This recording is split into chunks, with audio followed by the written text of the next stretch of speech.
Hello, everyone, and welcome to TradeFinder Live. It's great to be back with you all during this trading day and during trading hours. As always, we have to cover our disclosure disclaimer agreement. The main thing to take away from this is that we are not licensed investment advisors in the United States, so nothing's to be taken as personal investment advice. This is always available on our website to be read in full detail at your leisure. Feel free to take a screenshot of it now if you like, but that's the main point to take away. We have more poor economic data this morning, but so far the bounce continues, so interested to hear what Rob's thoughts are on that. And of course, very excited to interact with you all. So let's get right into it. Rob, you out there? Hey, I'm Zack. Happy Tuesday afternoon to you. Welcome to TradeFinder Live, everyone.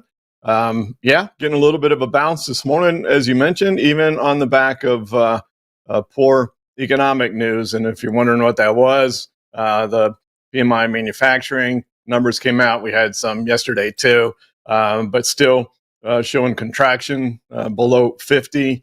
The problem was the prices paid component went up. So we also had the JOLTS report, which was pretty much in line with expectations. That's job openings, etc. So that was really kind of a non-event. But having contraction in manufacturing with the prices paid component going up certainly doesn't seem like a recipe to me for the Federal Reserve to want to cut rates anytime soon. So there's still that whisper for potential in June. Just don't think that's going to happen. We'll take a look at where we are with the market here. We did have this open lower yesterday on the back of even more poor economic data. The PMI reports that came out yesterday weren't good either. We did take out that A wave impulse low, which puts this zigzag pattern with the C wave firmly in the crosshairs. Call it a 38.2% B wave correction, yielding a 61.8% potential extension. We were oversold. We opened lower yesterday and went down, rallied pretty much into the close, and then we're getting a little bit of follow through there. But note, we haven't even gone back to the 10-day moving average. You know the rule. I say a week in and week out. No security in any time frame gets too far from the 10-day moving average, at least not for very long. And I will add in there that it can be a little more extended on the downside than it normally is on the upside, just because the markets move so fast to the downside. But yesterday gave you a pretty good example that we are a bit oversold, and so we're getting this bounce. Does it last? I showed you guys this way that with the software. And by the way, if you haven't gotten a copy of this software yet, I don't know what you're waiting on, but go to hubb.com. It does a lot more than Elliott Wave, but you get free Elliott Wave. You get free live Elliott Wave, and there's all kinds of different things that you can do. It's got every technical indicator that you could think of on there. There's also a social media aspect that Zack will be on a little bit later on to show you with how you can post ideas and have other people vote on them, etc. It's just an amazing piece of software. So go to hubb.com. So by changing that data points from 377, which people ask where'd that number come from. It's in the Fibonacci sequence, the summation series.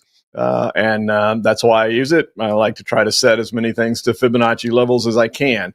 Elliott was a big believer in Fibonacci ratios, and I am too, not just on the back of what he did, but the fact that I have found that they work extremely well also.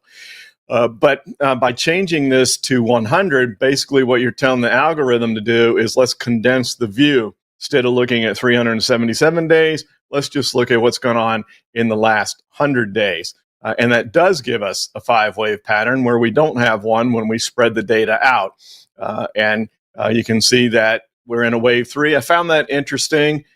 Actually, at the end of last week, I was wondering if, because this was the 3 right here on this A wave low, I was wondering if when we bounce down, if this would be labeled a wave 4. Would that be the wave 4 bounce? And then we're moving down into wave 5. Didn't do that. It moved the 3 over here. And just to highlight this, because hopefully y'all have watched the U.S. market update. We do it every weekend on YouTube. It's free to watch. Love to have you watch and subscribe there if you haven't. I know we have a lot of new people for this week's TradeFinder off of the last U.S. market updates. So welcome to everyone that's new. And for those of you that watch us week in and week out, forgive me for reviewing some of the basic rules we talk about, because just need to introduce the newer people to them.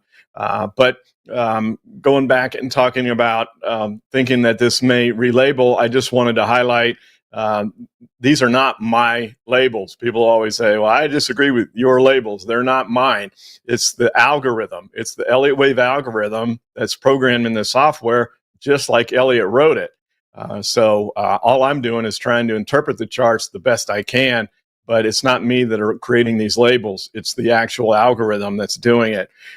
So I was surprised to see that 3 move over here. That means the wave 3 is still active. So we have to be a little suspect of this bounce right here. Again, it was an oversold bounce. So what would make me change my tune? Well, if we could break above this resistance level right here, that would be impressive, which happens to coincide with pretty much where the 10-day moving average is. If we bounce there, then we have to start wondering if we're going to retrace this entire C wave. Could this be a failed zigzag? Zigzags are my favorite directional pattern, and I know that confuses people too, because they're like, no, they're corrective patterns. They're only corrective patterns because they're labeled as corrective as the traditional Elliott wave 1, 2, 3, 4, 5, then goes into a corrective phase, which means after a wave 5 is completed, it's going to go through a flat, a zigzag, or a triangle. That's why they're labeled as corrective patterns. But a zigzag is a 3-wave directional pattern.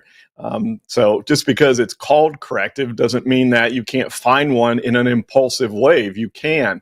So that's what's going on now, is that we seem to have this zigzag within a wave 3. My favorite of all directional patterns to trade, bar none. That's my favorite pattern to trade on the 100 data bars. It does make you feel better if you have, because Elliott also said follow the higher degree. So we always wanted you to look at higher time frames and see what's going on there. So it would make you feel better if we were still labeled in a wave 3 on the longer time frame, but we're not. So perhaps we're just going to get this zigzag and go from there. But as I said, what I'll be watching for, and we know what tomorrow is, Liberation Day, right? That's the day that the tariffs are supposed to go into effect or be officially announced. I heard this morning on the financial networks that they're going to be announced specifically tomorrow and go into effect Thursday. So who knows? It's ever changing with the whole tariff thing. It was my impression that the tariffs were actually going into effect tomorrow, but that wasn't what I heard this morning. So we'll see. But President Trump himself defined tomorrow as Liberation Day. So we'll see. And then there's always the whispers out there, more commentary over the weekend, yesterday and this morning, on the fact that really he's a negotiator. He's using this as negotiating tactics. He's not afraid to put them on, call people's bluffs, if you will, other countries. I think most people understand what we're doing here. The U.S. has paid tariffs in international countries for decades. It has been unfair, and he's trying to level the playing field. And just wish people would take the time to really go through and understand what's going on. Does he want to inflate prices here? No. He wants to bring manufacturing here. He wants to take away the motive for U.S. companies to do their manufacturing overseas. So he wants to just level everything out. Anyway, get off the soapbox. We'll get back to the charts. That's what you're here for. So looking at this longer term, you can see that here's where we are, just under the 10-day moving average. I thought I would do 2 other things. Before we move on, I'll go to the intraday chart. I like to look at the 3-minute chart. And you can see we had that pretty good rally. We've had a little bit of a corrective move since then. So let's see if we have a 5-wave pattern intraday, and we do. So on the 3-minute chart, we are in a 5-wave pattern now. All the rules that we talk about can be used intraday if you like to trade on a shorter term basis. We're trying to hold this 50-day moving average right here. Again, this is a 3-minute chart that we're looking at. So if we can hold this wave 4, they got right in the area of the 61.8% correction. We could finish a little bit higher from where we are here, at least into the afternoon. We could complete that wave and then everything change in the last hour. You know, that happens a lot. But for now, this is what the pattern looks like. So potentially moving higher, what you would watch for If we take out this wave 4 low, then that probably disqualifies this 5-wave pattern since it's at the 61.8% level. But if you want to kind of go bullish on a shorter term basis, I think it's prudent to wait until that high is taken out. So if we take this high out where the arrow is, then I think highly likely we're going into the tap box here, time and price projection on an intraday basis. But again, that only takes us up to about 2:30 in the afternoon. So it doesn't really bring us to the closing of the market. Anything could happen from there. But not much else to say on the S&P. The VIX has been all over the place. We did have a spike yesterday, as you can see, got up near 25 and kind of coming back down. Right now, at this moment, the VIX is trading. We go to look at it live. It's right now at 22. So pretty much with where we were yesterday. So here's where the VIX is, back below this level of 25. At the end of last week, I'd wondered, we broke above this 17.5, but we went pretty vertical. Nothing goes vertically up for very long, and what goes vertically up oftentimes comes vertically back down. But the question I had was, when 17.5 had been acting as resistance on the VIX for the early part of the year, back at the end of last year and the beginning of this year, would that act as support? This time, what was resistance becomes support, and it did. So we came back down to 17.5 and then jumped back up on the VIX. So we'll see when we get back past tomorrow, and I guess maybe Thursday. I don't know how accurate that report was, that the tariffs don't actually go into effect until Thursday, but we'll see if maybe the volatility calms down once we get past that level, or maybe it picks up if indeed the tariffs do go into effect. You can make an argument along those lines as well. The dollar cooperating pretty well, I think. Going sideways here since we came back down. I wouldn't mind to see it drop a little bit more. This 5-wave pattern's disqualified because that wave 4 is at 90. People ask, well, why doesn't it just disappear off the chart then? And it will as soon as this wave 1 high is taken out. So we got real close to it. As soon as we drop below that, then it'll disappear. That's what's programmed into the algorithm, because that's one of the Elliott Wave rules. But another one of the rules is you pass 78.6 on the wave 4 correction, that disqualifies it earlier than taking out that wave 1 high. So there is no 5-wave pattern here on the dollar. So again, I wouldn't mind seeing it drop down here towards 100 and stay in this range. We don't want to lose the dollar altogether with the amount of debt we have.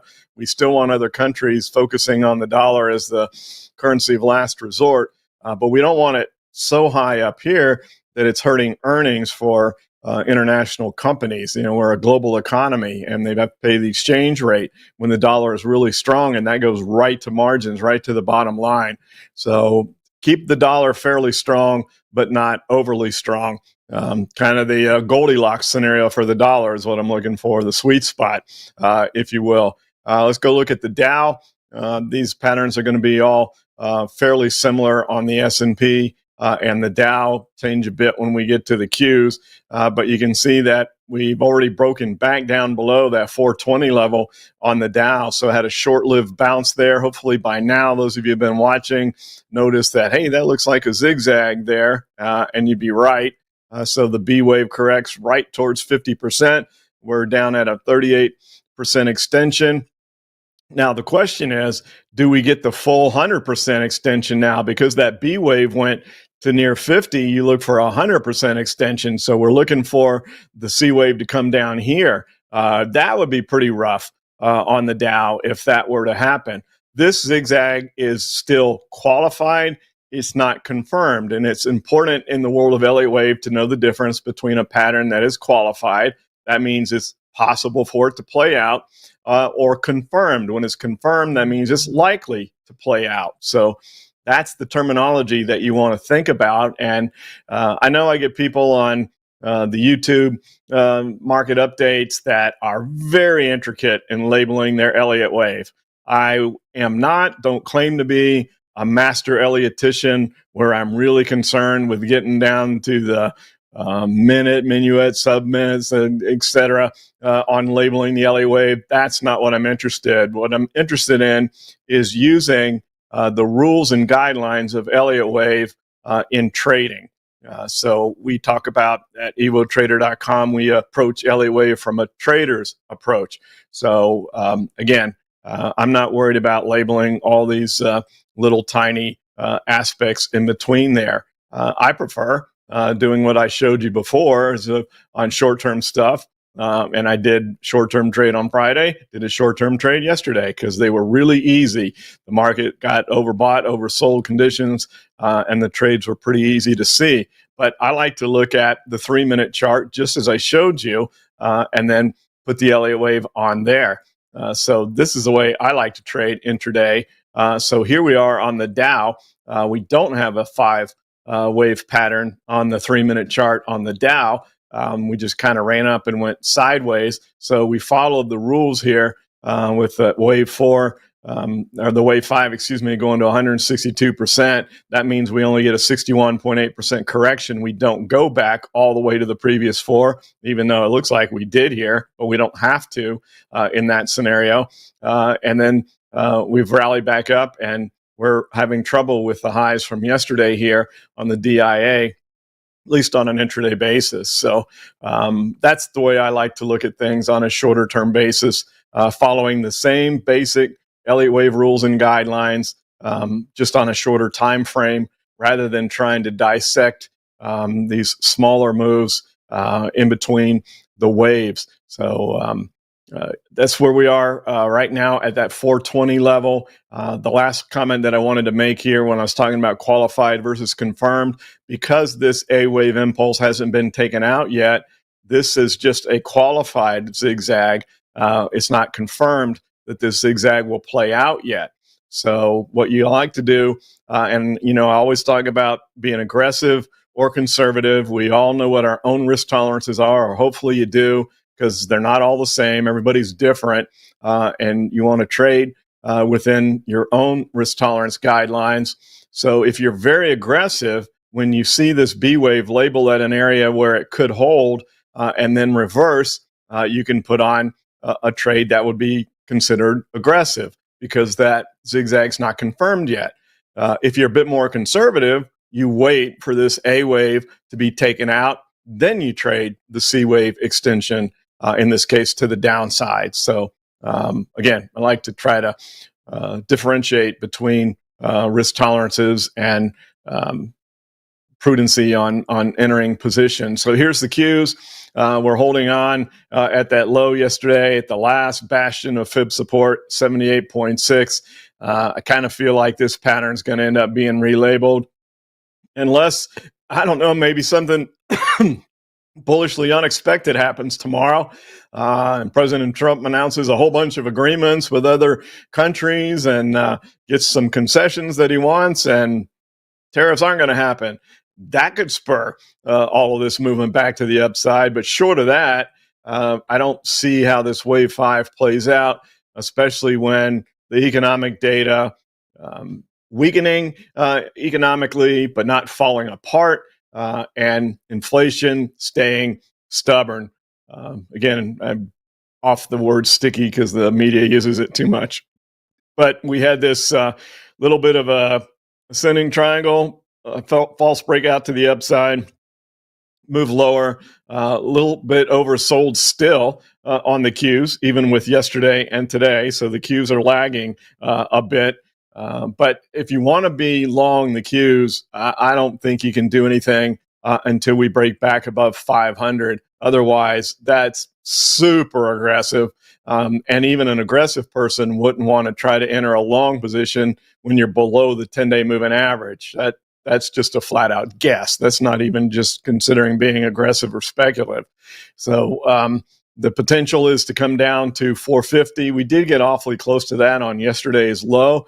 Maybe the Qs go into a trading range here. Maybe they stay between 450 and 500. If this 5-wave pattern goes away, that's a highly likely scenario, is that we get range bound on the Qs until maybe we start to have a few more months go by and get closer to the Fed actually pulling the trigger and cutting rates. Looking at the IWM, which is just really struggling under the rate picture. And so you can see that we had this zigzag pattern. Another reason why I like them so much. Here's one that played out perfectly already. The A wave down, B wave to 50%. It's going to give you 100% extensions. Exactly what happened on the IWM.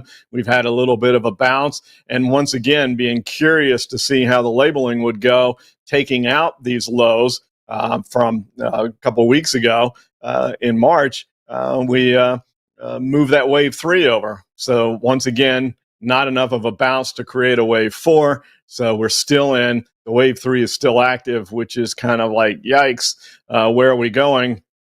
The next fib level would be 161.8. But so far, we're kind of just hanging around that 100% extension. That's the target. Remember, a 50% correction yields 100% extension. This is where it's supposed to go. But oftentimes you will get a C wave extension to the next fib level. Doesn't have to happen. It's not part of the rules. It just happens often, so you keep an eye on it. Still a little bit oversold on the IWM. Let's jump to the bond market so you can see why the IWM has been struggling. So remember, this is prices. This is TLT. So this is prices on the 20-year. Prices and yields move inversely. So when prices go up, yields and rates are going down. And so you have to wonder, okay, if the Fed is being pushed out on cutting rates, what's driving prices or prices up and yields down in the bond market?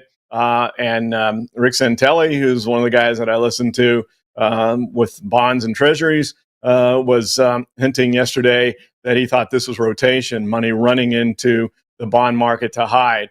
So prices going up means that people are buying bonds.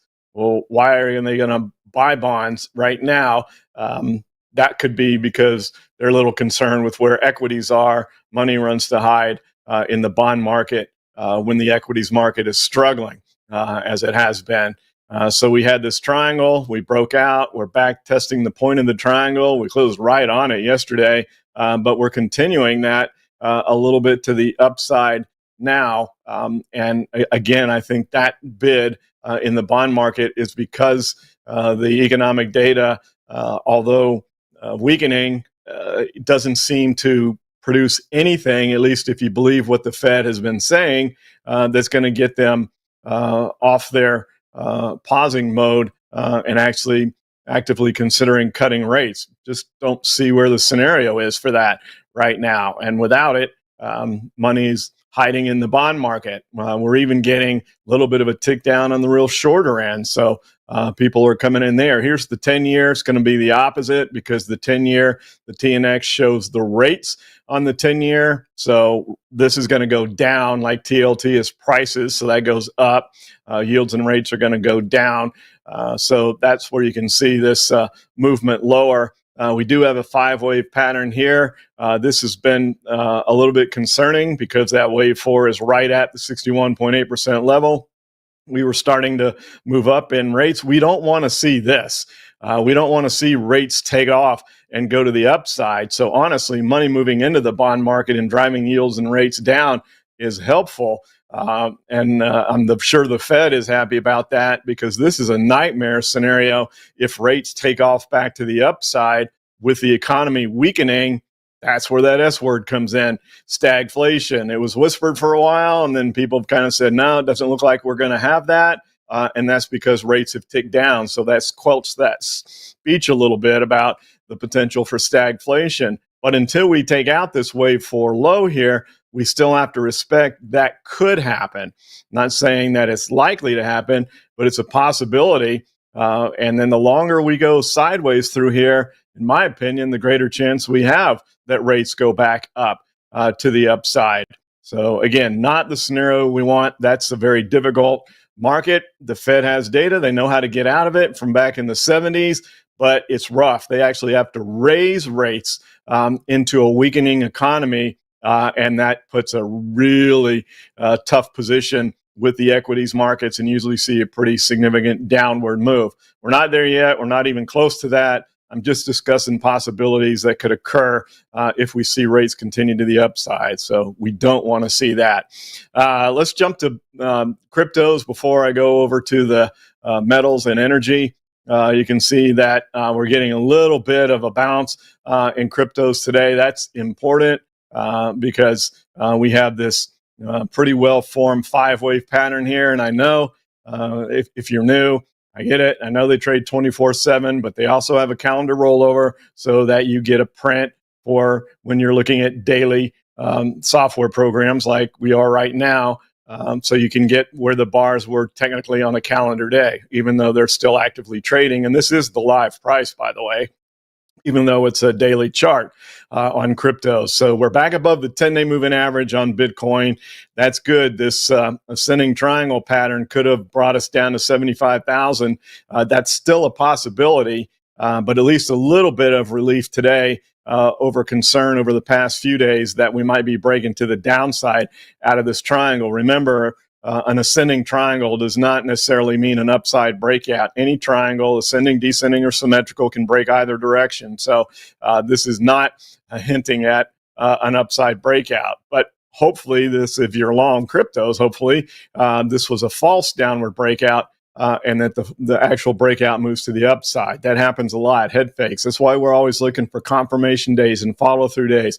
The market loves to give head fakes and shake in or out the weaker hands on 1 day's activity. You need more than that. You need multiple days for confirmation on a particular move, breakout of a triangle, break of a major moving average, support resistance, etc. along those lines. Let's see what Ethereum's doing. Poor Ethereum, you just can't catch a break. It's trying to do something today a little bit, but it's just been a stair step to the downside. Just an old classic stair step pattern where you go down, sideways, you go down, sideways, down, sideways, down, sideways. You can have step patterns to the upside or the downside. We talk about zigzags a lot. I like those, but this is a pattern that occurs at times, and that's what Ethereum's been doing. As I've mentioned, I feel like maybe all the Ethereum ETFs were a kiss of death for Ethereum, if you will, because all the Ethereum was bought for those ETFs, and then where are the buyers now? There just doesn't seem to be a lot of interest in Ethereum at the moment. Now, if we do start to get a bid, I just want to throw that out there, back into the cryptos, and the cryptos start back to the upside, which I think they will eventually, even if we need to go lower first. I do think they'll eventually go back to the upside. I think Ethereum bears watching then. Because rotation, newer money coming in is going to look, okay, where are the good companies within the crypto space that have underperformed? And you could certainly make that argument about Ethereum. But there's going to have to be an underlying bid across the crypto space before you see that. We could actually come all the way down here to 1,500 first. It will be key to see if we can get today's print back above the 10-day moving average. That would be nice because now we're just testing it. We got below it and we're just testing it. The one everybody likes to look at this point in time, XRP, looked like it was trying to break down as well. So nervous time in the crypto space. You're feeling slightly better today, but not comfortable that maybe these are false potential breakouts. It could reverse in a heartbeat. I think the market, the equities market, having this little bit of a bounce has been helpful to cryptos. I know the crypto experts, Zack knows a lot about crypto as well, say that there's no direct correlation between the equities market and crypto space, but it seems like if the market's in a major risk on or risk off environment, in other words, if we're rallying, that's bullish for cryptos. If we're selling off, that's bearish for cryptos. Seems to be at least a basic relationship there, but maybe not an intricate one. I can see that. If we go over and look at Solana, you can see it's another one that could be drawing some interest if we can find a bid, because it is really working hard to hold this level right here. I've got this channeling area. It does have a wave 4 labeled here. In other words, a wave 5 to the downside, but even Elliott himself didn't respect a wave 4 that's right at the 23.6% level. He felt like that's could just easily be more of a corrective bounce within a larger impulse, and that this would be subject to being relabeled if we continue down here. That 4 could go away and the 3 could move down. He would like to see the wave 4 get up closer to 30%. That was in his writings. That's when he felt more comfortable about a wave 4 actually being in place. So maybe we're still in a wave 3 is what I'm trying to say here. But if we can hold here and bounce and take out this level and move higher, at least maybe we have a short-term bid in Solana. And then moving over here to Cardano, which has been the surprise of the cryptos that was in the basket that was announced 3 Sundays ago now. And we had this massive rally here from here. Here's a 60% move in one day and gave it right back. And just hanging around here in this 70-cent area. Also like the other cryptos, they're all kind of in line here with, they're all looking like maybe they're breaking out of these long consolidation patterns that they've been in. We had the post-election bump, and then we've kind of consolidated with a little drift to the downside since across the crypto sphere, if you will. And same thing here, looking like it's trying to break to the downside, but testing the 10-day moving average right now. So the next day or two, going to have a lot of weight in what goes on in the cryptos. I don't know, maybe they're waiting to see what happens with the tariffs too. Who knows? All right, let's move to energy. We'll take a look at UNG. We've talked about this ad nauseum, so I don't think I need to go through the whole scenario. You know the idea. We finally caught a bid. We were looking at it for a couple years, waiting on a good opportunity, and it caught a bid with the fact that the realization that all these new data centers were going to be using natural gas as power. So that put a bid there. But then it's like, okay, the short's covered. We had some longer term buying. But how long is it going to take to build the data centers? How many are there going to be? How much natural gas are they going to use? A lot of unknowns. So for now, we watched this wave 4 that's right at the 38.2% correction and the 50-day moving average. So it's trying hard to hold the 50-day moving average. Looked pretty good yesterday, but we're giving it back today.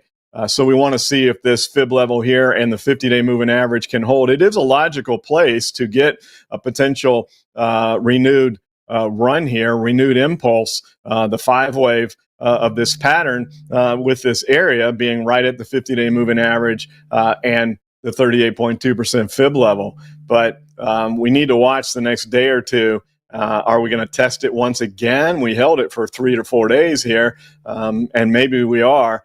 Based on today's move. But if we can hold that and bounce again, I do think if you're patient, you can find a trade there in natural gas. I find it really interesting. It would be an aggressive move right now. So when I see something like that, I want to look at the DMI.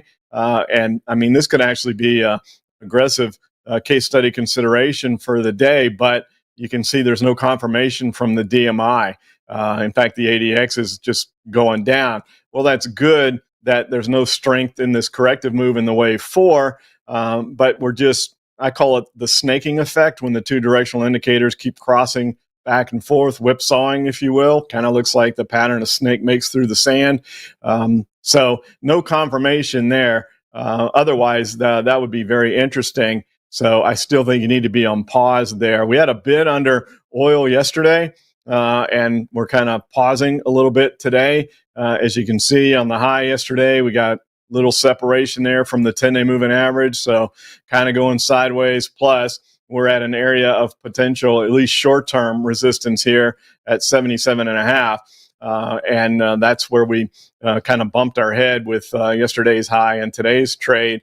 If we break through that, we're likely testing next resistance at 80. I still stand by my thoughts for oil throughout the rest of the year is that we're going to stay in this big trading range. I've mentioned we're not going to go dead sideways the entire time. Wouldn't surprise me to test the high or to test the low.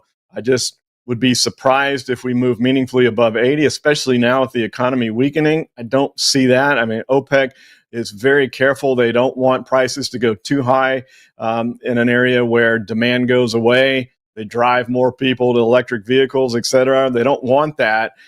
So they want to manage the price. They want to keep it elevated, but they don't want it to get out of control to the upside. And they don't want it to go too far down either. And the whole drill, baby, drill, creating domestic production here. As I mentioned, OPEC has come out and said, just as I intimated for a while, that whatever the increased domestic production is in the U.S., they're just going to cut prices. So they're really intent on managing the price of oil at an elevated level, but not too high, because they've seen the end game. They've done their geological surveys. They know that they're running out of oil in the ground. So let's move over to the metals. Gold finally taking a little bit of a break today. Yesterday surprised me. I thought we might get a little break yesterday, but it took off again to the upside.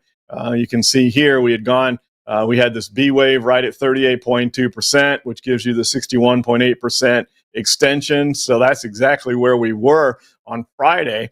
And so I thought maybe yesterday we would have a little bit of a break, but no, moved higher again yesterday. And we seem to be getting ready to test that 290 level. And we're now close enough where we're in the tractor beam effect, the analogy that I always use. Nod to my dad. He was a big Star Trek fan. You know, how the tractor beam would draw things in when you got too close, the gravitational pull of a planet. Well, it works the same way with these big round numbers. It seems to have some sort of just like a gravitational pull to those numbers. Does seem like GLD is not going to be done until we hit 300. But for now, a little bit of a break. We'd gotten some separation from the 10-day moving average yesterday. The question will become here, do we need a corrective move first? Because if we hit this 100% extension, that's the second extension here. It'd be the first extension, but the second target, the first one being the expected 61.8. There are times when you go to a second extension, so it would be the third target price, but it doesn't happen that often. So perhaps maybe we get a little bit of a corrective move in gold first, or maybe not. Maybe that wave 3, which is still active, just runs us right to 300.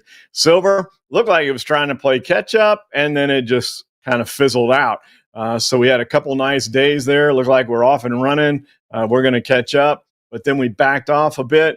Trading right around the 10-day moving average. Again, the importance of a follow-through or confirmation day. You can see that we closed above that A wave there, and you'll be thinking, okay, well, then we've got a confirmed C wave. But then we didn't get the follow-through day the next day. We closed back below the A wave extension there. So no follow-through, no confirmation. But holding right here above the 10-day moving average, maybe we just regroup and give it another try. On SLV. It does feel like SLV needs to play some catch up here. People are asking, why do you think silver is lagging gold so much? They oftentimes will, I call it discombobulate, where they will not move in concert together, but it usually is a short-lived time frame. They don't always have to have the exact same pattern, but they normally move relatively in the same direction. You can say, well, silver has relatively moved up. That's true, but it's also underperformed gold by quite a bit. And at some point in time, that'll catch up. So as far as why I think that may be occurring, the only thing I can think of is gold is still king, for one thing. And then maybe there's still a connotation of silver in the technology space, a lot of silver being used in technology. And with technology getting taken out to the woodshed, then perhaps taken behind the woodshed. People are always like, what does that mean? Some of you didn't grow up with country family members if you don't know what being taken out behind the woodshed means. It's usually where your grandmother is going to go get a switch off the tree and discipline you for doing something wrong. But that's what it means, is when things get beat up quite a bit. Taken out to the woodshed. But we'll see if technology if silver can, maybe if the technology space starts to bottom. There have been a few whispers on the financial networks of people nibbling now, thinking, we got overbought, probably overvalued, all that in technology. Maybe it's the time to kind of step back in a little bit. So there's been some nibbling. So if the technology sell-off can calm down, maybe that helps silver take back off and catch up. So that covers all the main things. Let's do a quick move around the world here and look at some of the international markets. As you know, in the U.S. market update, in trying to get as many symbols in as we can that I do on YouTube. I don't do much in the international markets, but we do it every week here in TradeFinder. So if you want to see what's going on internationally, come here to TradeFinder. For the EWA in Australia, we're holding this wave forward. Talked about that to our subscriber group yesterday during EWO Live. So subscribers at ewotrader.com on the fact that we were testing this wave 5 low and could we hold it here on Australia. But if you want to be bullish on the Aussie market, you need to see it break back above 24. That's the key. If we break below this level here, just under 23, so there's a corridor here between 23 and 24, then that could be a good short. But until we break that wave 5, you just sit on your hands. So there's really no, it's not a time to be aggressive or conservative on EWA. It's a wait and see. Keep it on your watch list and look for one of those breaks, either above 24 or below 23, because we're just consolidating right now this wave 5 move that moved right smack into the middle of the tap box. A lot of you ask, what's the tap box? That's this forecast here of the wave 5 that stands for time and price projection. And while I'm singing the praises of the software, I thought it would show you this. You can actually adjust that. You can see there's the time and there's the price calculations. I have them set on Fibonacci relationships for the wave 5 tap box. But if you prefer statistical probabilities, you can switch it. And it doesn't move a lot, but it is different. So whether or not you trust statistical probability or Fibonacci levels more, you can change that and it will calculate this wave 5 based on whatever your preferences are.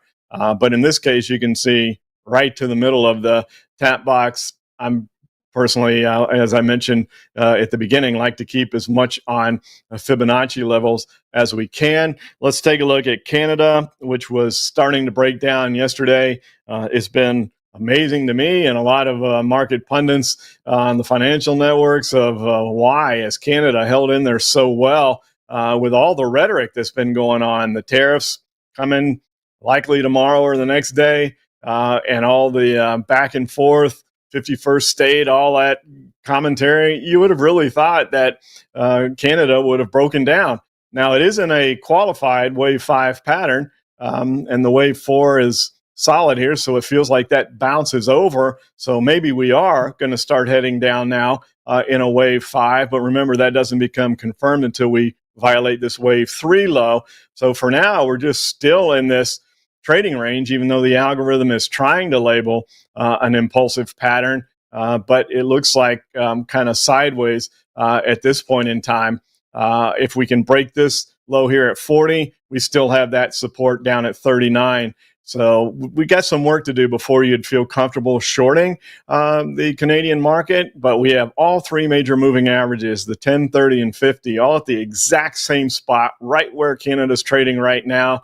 So perhaps some sort of a straddle or strangle would make sense if you wanted to do something on the Canadian market. That seems to be pretty appropriate. Now, I like to see the ADX down around 13, at least below 15 to put on strangles. And the reason for that, the ADX is an indication of strength in the DMI.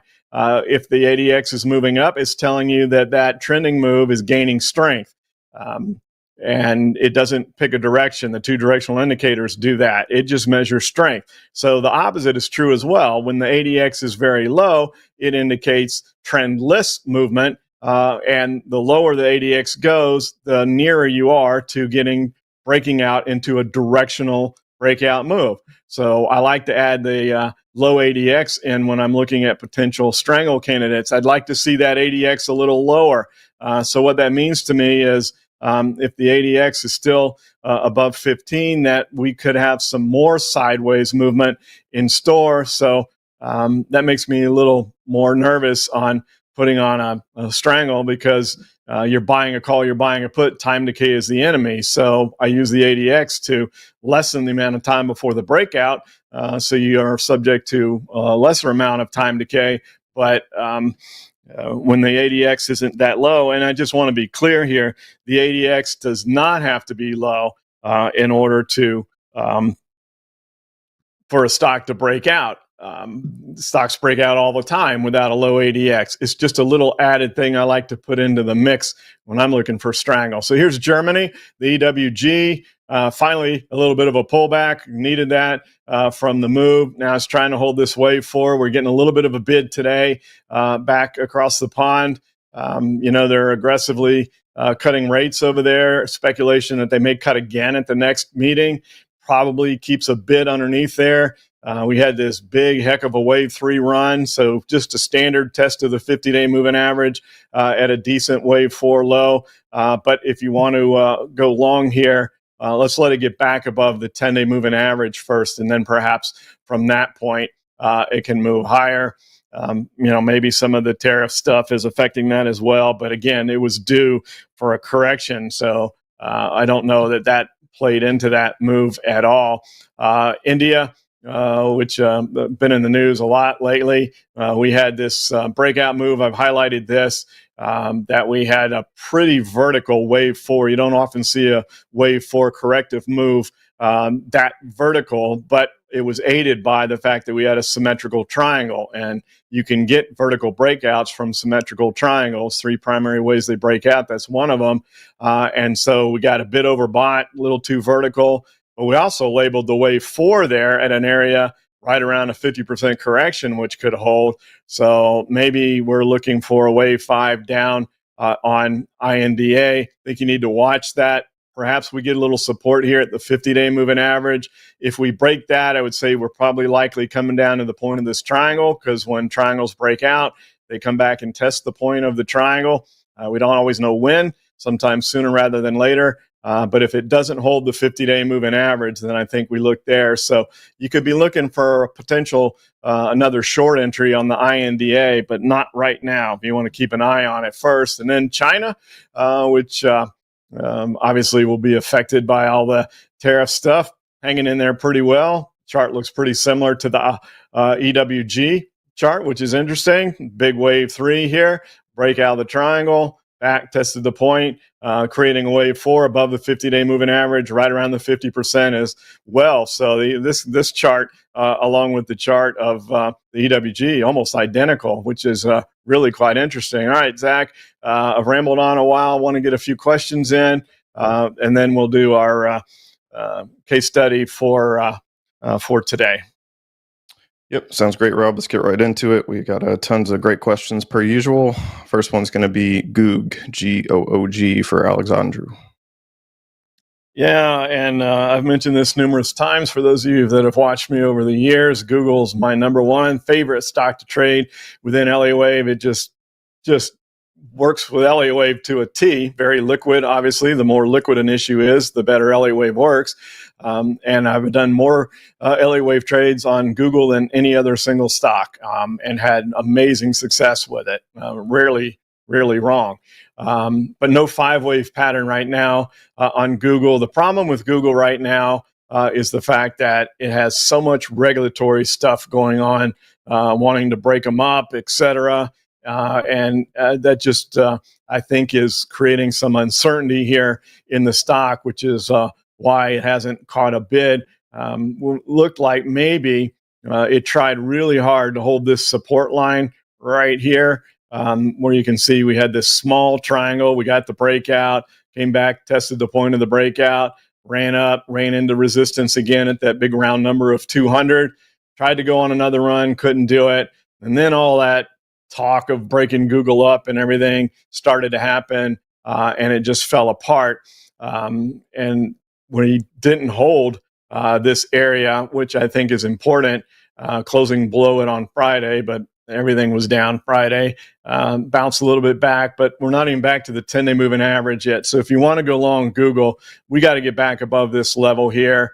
I think that's around 170. I'll tell you exactly where that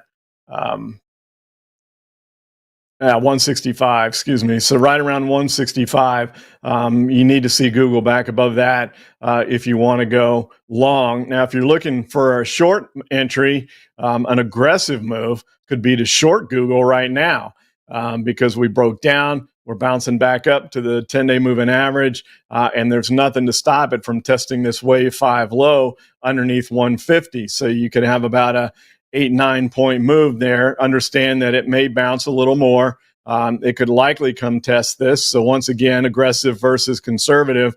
If you're conservative, you'd wait, let it test this line and fail and start back down.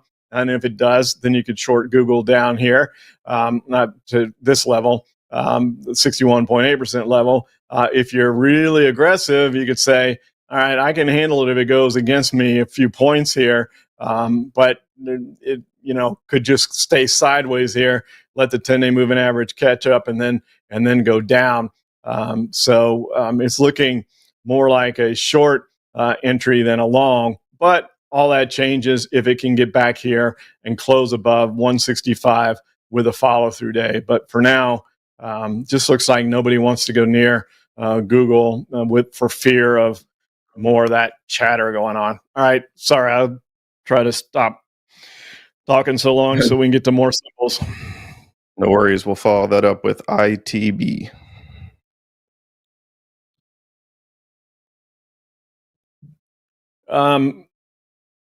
The home construction, you've probably seen the numbers if you're interested in this symbol. Home builder sentiment has just been horrible.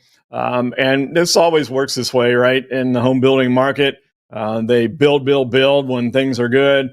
At some point gets to a point where they're overbuilt. Interest rates went up on the long end. So people realize they couldn't afford these inflated prices with the interest rates ticking up. And so cancellations came in and supply starting to catch up a little bit with demand in the housing market. And home builders not too confident that's going to change anytime soon. Hence the really horrendous home builder or construction industry's confidence numbers.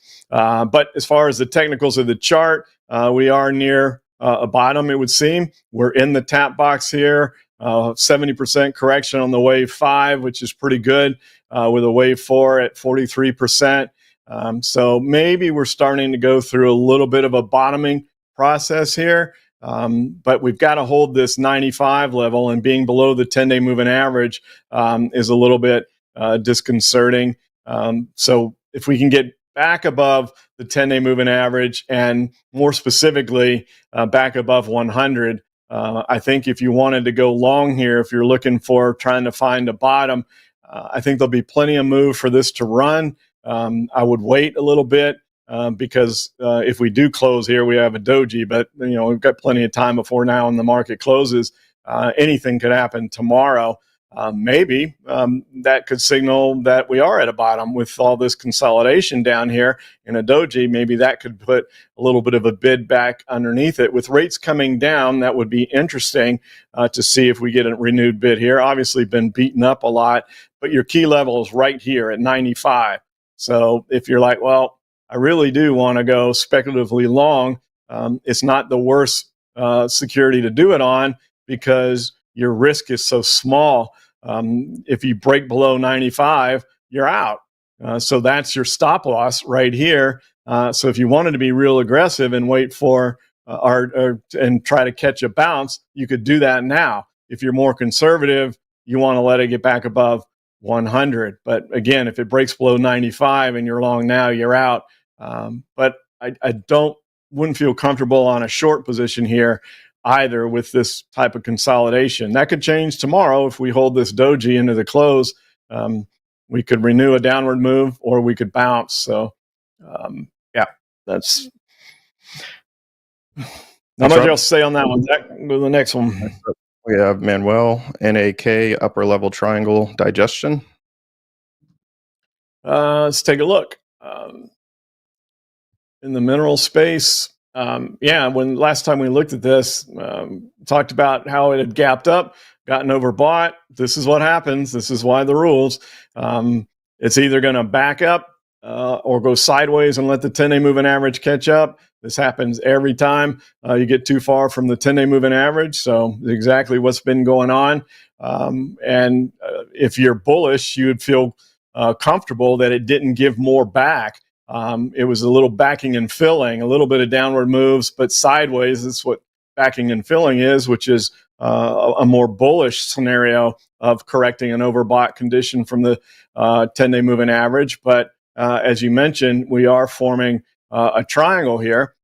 So we could take off on another run to the upside. The algorithm is not confident that wave 3 is over yet. So we could consolidate this move and take off again, or we could break to the downside and come back and fill this gap. Either one of those is possible. So a little difficult. If you caught this big move up, congratulations, but I wouldn't enter another one to the long side yet until I see the breakout of this triangle, because it's a decent set of lower highs and higher lows. It's about a 25-cent move that's going to come from the point here. So that could bring you up to 135 or bring you back down here towards 90, which would be pretty close to filling that gap. So I think I would just wait and see which way we break from this triangle and then trade it directionally from there. But yes, agreed. It's forming a corrective triangle here.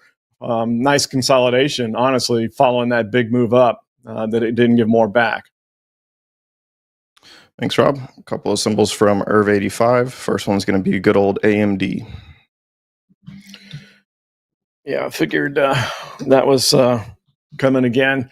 And, gosh, just lagging in the whole entire tech space. We had this break above 110. Looked like maybe we might have something going here, but right back down to test the support level at 100 once again. And now we just have to wait and see again. We're below the 10-day moving average.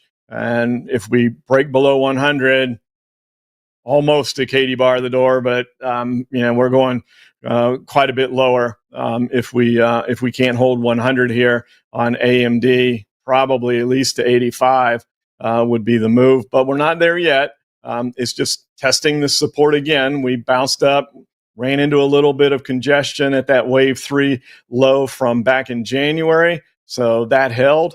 That level there created some resistance, and then right back down to test support. So we'll have to wait and see how it handles 100. And, the fact that we've had one failed attempt, I wouldn't even feel comfortable going aggressively long AMD yet. It's got to get above the 10-day moving average at least. And then if it does that, it's got that resistance again at 110, not very far away. So I would, to go long AMD, I would need to see it giving another try back above 110. And then if it breaks below 100, it looks like it could be a good short. So what's the second symbol? Let's go over to Meta, META. I haven't looked at Meta in a while. That's a good one to look at. And some of the folks on the financial networks are nibbling at Meta. Is one of the ones that I was mentioning that there's been some chatter on trying to pick a bottom here, or at least doing a little bit of nibbling. And this area down here around 550 is the area of support for Meta, right there around the 61.8% fib level as well. So good support, good fib level, decent place to try to bounce here on Meta. And you still want it back above the 10-day moving average. It's nice that it's getting a bid today. So again, aggressive. If it's above the 10-day moving average, you could go aggressively long, but know that all this whole corridor here could act as resistance. You wouldn't feel too comfortable until we get back above the 50-day moving average and back above this level right here at 635. That's when you say, okay, now I feel good about going long. So anything in between there is really speculative, but holding this level at 550 was good. Getting back above this level at 580 is good, but we're not even back to the 10-day moving average yet. So encouraging a couple of days, but we're not in the all clear on Meta just yet, but certainly setting up nicely enough to where you would want to keep that on your radar for a potential entry there. Definitely. All right, you got time for one more before we go on to the case study consideration? Yep. Let's check out CAT, C-A-T for Lori. Okay. Caterpillar, gosh, one we haven't looked at in quite some time. One of the mainstays in the U.S. here. And as you can imagine, with what's gone on in the building space, it's been struggling. Very similar chart to that one of the construction ETF. You can see that it's trying really hard to hold that level. Where is that? Pretty nice area of support there, right around 340. It was trying really hard to hold that. This was actually a movement. It caught this, the AI caught this to the downside, and it was only a 58% score. So it was not a super confident short, but it was right. And then you can see right there at the AI's target price happens to coincide with where the stock's gone sideways. So pretty interesting. But now we're trying to break down again. So nervous time here on Caterpillar. This is a wave 4 that could certainly hold right around the 38.2% level. It's not, algorithm's not confident it's done yet, but it could hold there.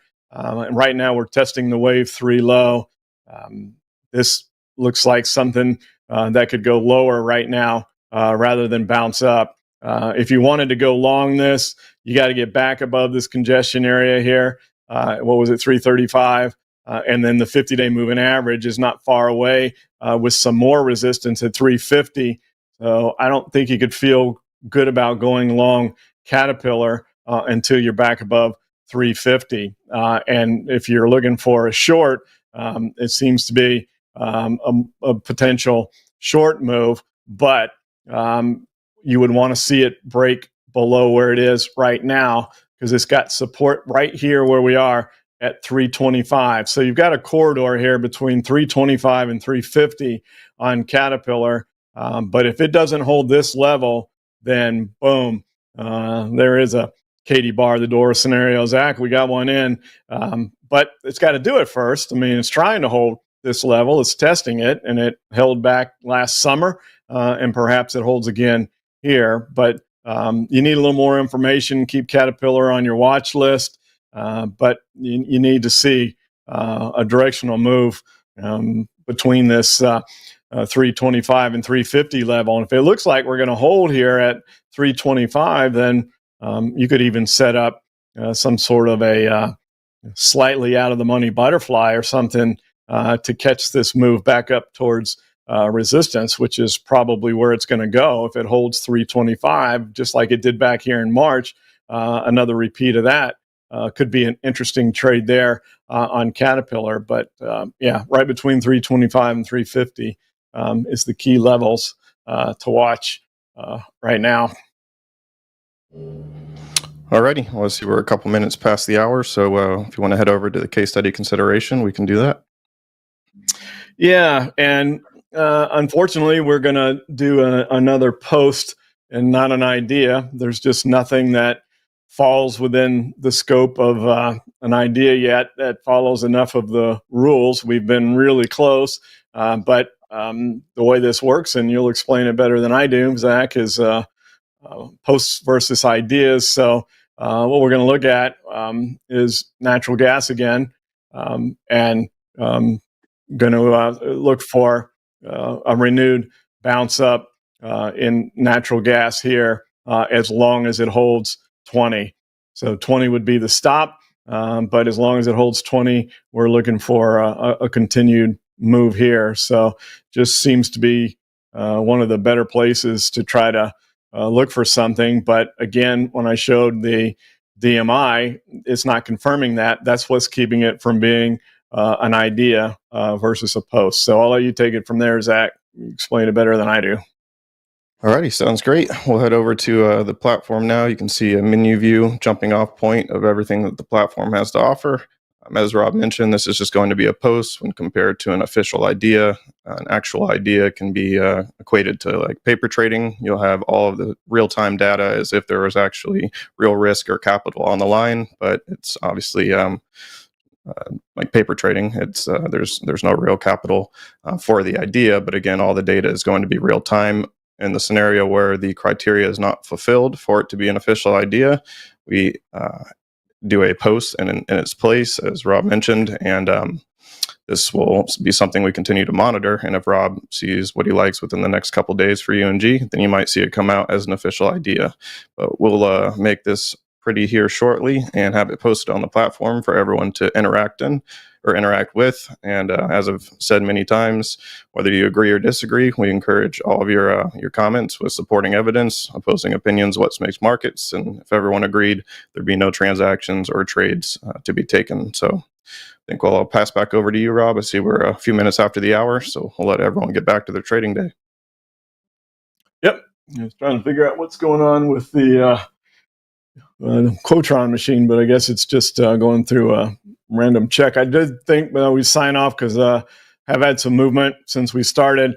Back to the intraday chart of the SPY, you can see that starting to break down here a bit on this. Looks like a zigzag pattern to the downside.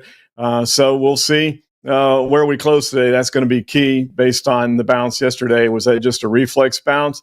And then you look at that. Perfect intraday zigzag, 50% B wave correction, right to the 100% extension, and bam, we stopped there, at least temporarily, but each bar is 3 minutes, so we'll figure out where we're going to go from there here in just a few minutes. But I thought I'd update you on that for those of you that hung around till the end. Other than that, thanks again for your attention as always. We do appreciate you taking part of your trading day to be with us. Zach, thanks for all the work behind the scenes. Enjoy the rest of your day, and I think we're going to see some volatility over the next 2 days. Don't necessarily know that we're going to have a massive move in the end of the day. Perhaps we do, but I'm looking for a lot of intraday volatility with what's going to come out from the tariffs, et cetera. So we'll see how all that plays out, and we look forward to talking to you again soon. Take care, everybody.